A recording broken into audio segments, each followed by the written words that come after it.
ઓમ તત્સત પરમાત્મા સદગુરુ મહારાજનો જય. હવે આપણો પોઈન્ટ છે તત્વમસી તે તું જ છે. તો વિચારીએ કે સદગુરુ શબ્દ સાર એ જ છે, જે કહે તે તું જ છે.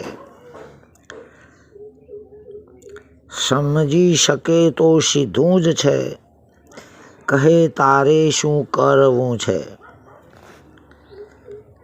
તને થાય કે હું જ્ઞાની બનું, પણ વિચાર કર કે જ્ઞાન એ તું જ છે, નથી કોઈ બીજો ત્રીજો. પછી કહે તારે શું કરવું છે.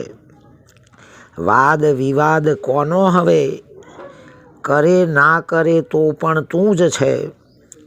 રાગ ભાગ ત્યાગ શાનો, માટે કહે તારે શું કરવું છે.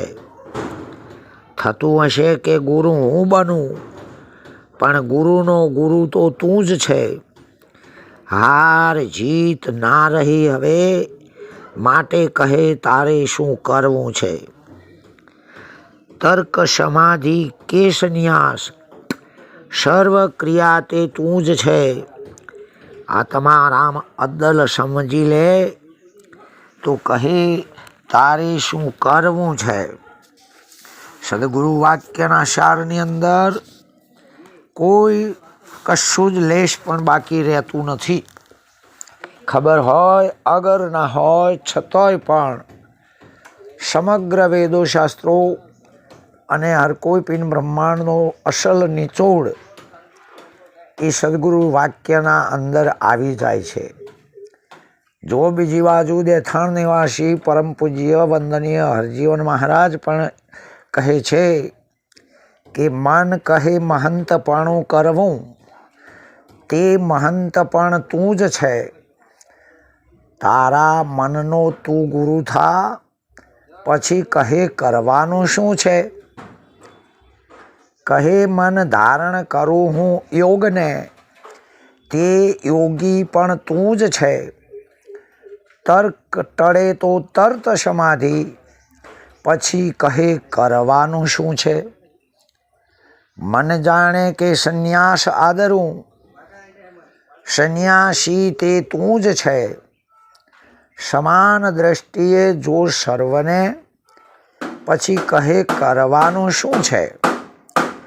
મન કહે હું માયા જીતું, માયા તે પણ તું જ છે. તુંજથી ઈચ્છા, ઈચ્છાથી તું, પછી કહે કરવાનું શું છે. મન કહે બ્રહ્મચર્ય પાળું, બ્રહ્મચારી પણ તું જ છે. કામની કરતો છોડ કામના, પછી કહે કરવાનું શું છે. મન કહે પાપી કેમ થઈએ, પાપી મન તે તું જ છે. સ્વાર્થ એ હિંસાનું પગથિયું, પછી કહે કરવાનું શું છે. મન કહે મારે પુણ્ય જ કરવું, પુણ્યશાળી પણ તું જ છે. પરમારથ પોતાનો કરી લે, પછી કહે કરવાનું શું છે. મન કહે મને ભૂત નડે છે, એ જ ભૂત પણ તું જ છે. તૂત કરી હત્યા વરાવે, પછી કહે કરવાનું શું છે. મન કહે હું આત્મા ઓળખું, એ જ આત્મા પણ તું જ છે. મારું તારું મુખ અવિદ્યા, પછી કહે કરવાનું શું છે. મન કહે મુક્તિ મેળવીએ, મુક્તિ જગ્યા તે તું જ છે. અરજી કહે તું તુજને ઓળખે, તો પછી કહે કરવાનું શું છે.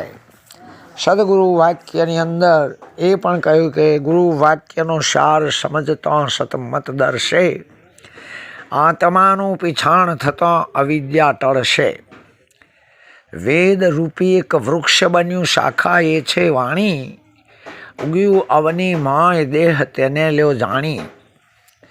નામ રૂપી છે બીજ ગુણે વધ્યો વિસ્તારો, ઉપજે હરખ ને શોક મન માયાનો ચારો, સગળું કરતા બાદ તત્વમાં શ્રેષ્ઠ તરે છે, હરજી તત્વનો મર્મ સમજતા સતમત દર્શે છે.